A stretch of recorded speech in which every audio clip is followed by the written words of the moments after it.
તમે એમના પપ્પા છો? હા, શું નામ છે તમારું? મારું નામ બીજલભાઈ. બીજલભાઈ. તો પછી તમારી દીકરાની હાલત કેમ આ રીતની છે બીજલભાઈ? એમાં શું છે કે એનું મોહાળ ગાંડું એમાંથી ડૉક્ટરે મેં કરાવી હતી. મને કે તમારામાંથી ગાંડું છે કે એનું મોહાળ ગાંડું ફૂટવડા બરોબર એની માથે આવ્યું હતું. બરોબર, એટલે જન્મથી જ.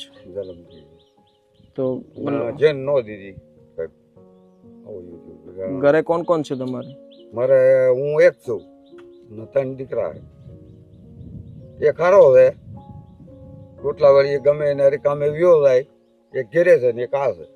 બસ આખું ગુજરાન તમારી ઉપર જ ચાલે? હા, મજૂરી કરવા વ્યો જાવ ખેડૂત, બાકી બીજું કઈ છે કઈ ના. આ બાજુ ને આપણે બેસીને ઉપર વાત કરીએ. ના. બીજું પહેલેથી બોલો માં ઘર ગુજરાન તમારી ઉપર જ ચાલે? અને ભાઈની હરકત પહેલેથી આ રીતની? બરોબર. કયું ગામ છે આ? બરફટાણા. બરફટાણામાં. અહીંયા ક્યાં રહો છો તમે? નિશાળની સામે જ રહી. એવું છે.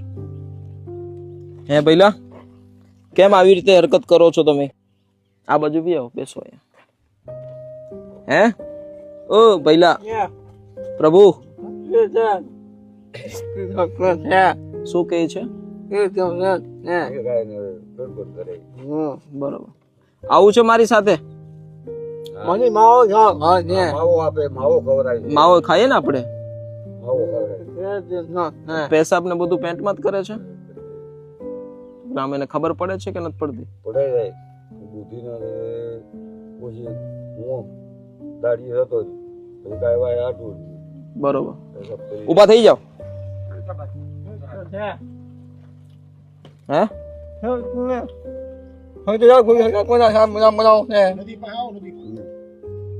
શું કહે છે ભાઈ? માવો એનું વધારે ભાવે, માવાનું. અને એને ટાઈમસર ખાવાનું ન મળતું હોય તો બીજું તો શું ભાવે? તો એને ખવડાવો પીવડાવવાનું કઈ રીતે? ખવડાવો પીવડાવો ને એને આપી ગયો એટલે ખાઈ લે. તો તમે ક્યાંથી લાવો? હું મજૂરી કરું, મજૂરી કરીને આવું, હાથે રાંધું પછી આપું. બરોબર. તમ જેવા હોય તો કોઈક આજથી બબલા આપે.